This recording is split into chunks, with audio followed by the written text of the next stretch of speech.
Сегодняшнее видео я хотела бы посвятить вопросу, который наиболее часто мне задают, точнее, как я уехала в Германию, как я на это решилась, почему, что меня на это подтолкнуло, нравится ли мне и, самое главное, что для этого нужно сделать. Когда я получаю такой вопрос от незнакомого человека, первая моя реакция — это ступор, потому что, откровенно говоря, не знаю, как другим, но мне очень тяжело ответить кратко на этот вопрос.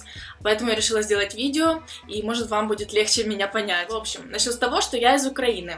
В своем родном городе я ходила в школу, окончила университет, получила диплом бакалавра по специальности международная экономика. Поступила я именно на этот факультет, откровенно говоря, потому что в школе у меня не было никаких особых преференций, где бы я хотела учиться и на кого. Математика, история, литература казались мне очень скучными, и также я неусидчивый человек, поэтому мне всегда хотелось работать в какой-то области, где я бы могла проявить себя, проявить свою креативность. Единственное, что меня привлекало, это иностранные языки. Еще с садика я начала учить английский, потом в школе с 5 класса присоединился немецкий.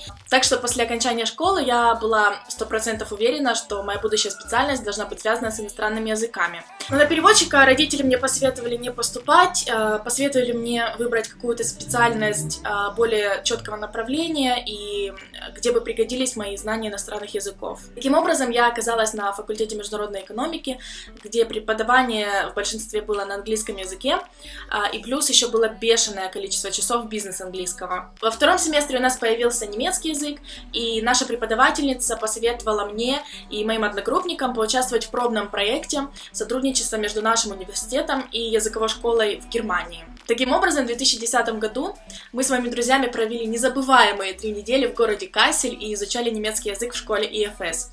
В самом начале у нас был распределительный экзамен, где они определили наш изначальный уровень, и потом у нас начались интенсивные курсы с понедельника по пятницу, а на выходных у нас было время путешествовать. Если вам интересно, я прикреплю ссылку на эту школу внизу, и если у вас будут какие-то вопросы дополнительные, я буду рада ответить. Это было незабываемо. Первый раз в Европе. Первый раз жить отдельно от родителей. Самостоятельно заботиться о том, как распределить свое время, финансы. В общем, эта поездка была для меня решающей. По приезду домой я твердо заявила родителям, что магистратуру хочу делать только в Германии. И все оставшиеся 3 года я со своей лучшей подругой трудились над этим. Ну, как сказать 3 года? 2 года мы вынашивали идею, а на последний год мы уже начали непосредственно подготовку к самому процессу. Именно в этом видео я расскажу конкретно про мои действия для поступления конкретно в мой университет.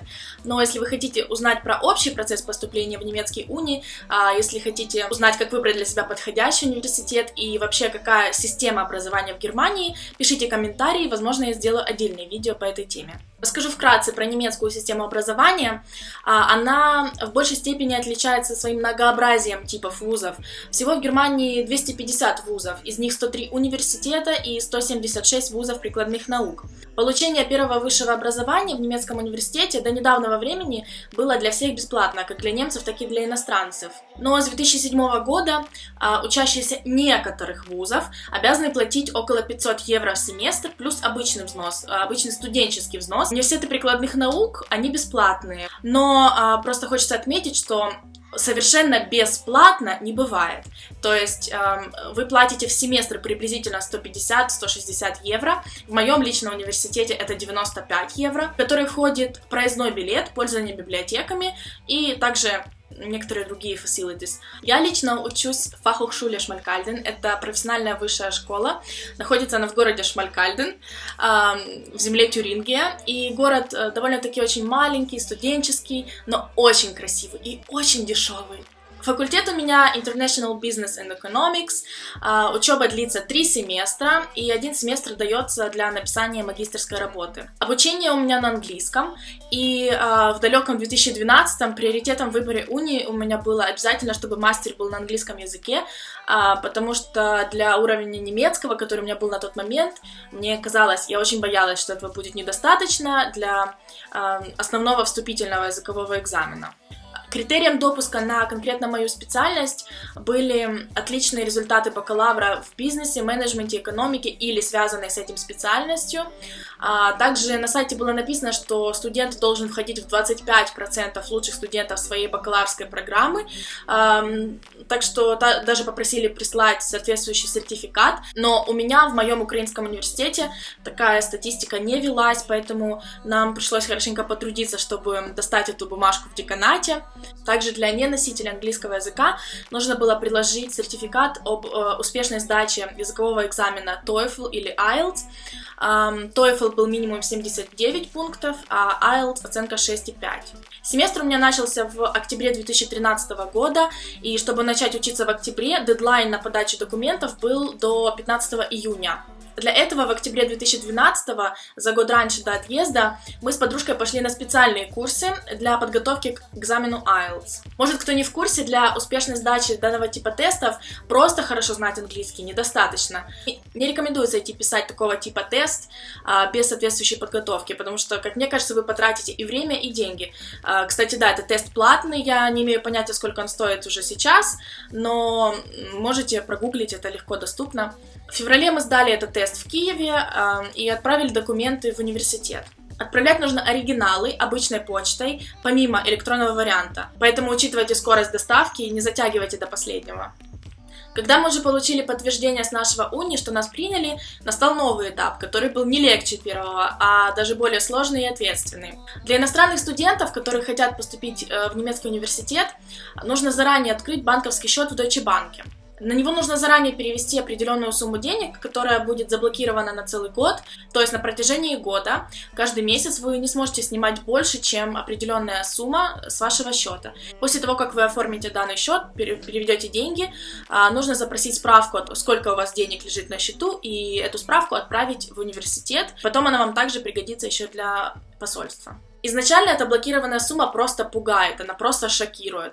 Но на самом деле, если задуматься, эта сумма, она служит вам, в принципе, деньгами на годовое выживание на протяжении учебы. Из этого счета также будут сниматься плата за общежитие, медицинскую страховку, которая, между прочим, обязательна для всех в Германии. Данная медицинская страховка заключается в том, что вы платите определенную сумму каждый месяц и можете ходить по врачам, покупать лекарства по рецепту и также получать любую консультацию совершенно свободно и бесплатно. Ну как бесплатно, вы за нее же заплатили. Цена страховки зависит от компании. Нам лично университет предоставил компанию, когда мы только приехали, нас собрали всех вместе. Пришел представитель страховой компании, и они нам помогли оформить документы, оформить заявление. Так что заранее вам этим заниматься не нужно, вам там по приезду все сразу расскажут.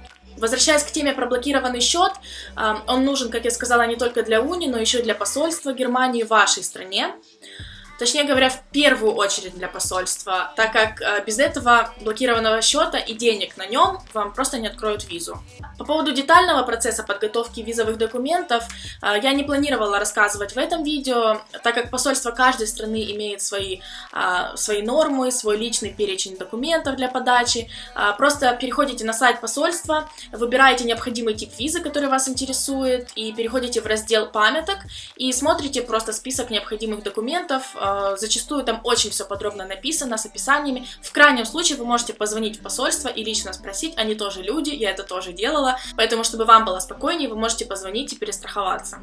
В общем, как только вы получаете подтверждение от посольства о том, что ваши документы одобрены, осталось только купить билеты до Германии и забронировать общежитие. Сайт с общежитиями всегда можно найти на сайте выбранного вами университета. Там вы увидите перечень предложенных расположений и также онлайн-форму для подачи заявления. Цена на общежитие, да и вообще на все, конечно, дороже, чем в Украине или России. Но если смотреть в пропорции с зарплатами, которые получают люди в Европейском Союзе, и тратами, которые им тут нужно нести, то, в принципе, цены тут очень даже ничего. Во всей Германии комнаты в общежитиях сдаются полностью меблированные, то есть они уже готовы для полноценной жизни. В любом случае, предварительные фото всегда доступны на сайте общежитий. Цена в основном зависит от уровня общежития, ну и в первую очередь от земли, в которой находится университет. Бывает разница в 2, а то и в 3 раза. Ну вот, в принципе, и все. все готово, все сделано, остается только ждать, собирать чемоданы, как можно больше проводить времени с друзьями, с семьей, потому что впереди вас ждет совершенно новый этап. И будьте готовы, что жизнь уже никогда не будет такой, как прежде. Всем спасибо и до скорых встреч!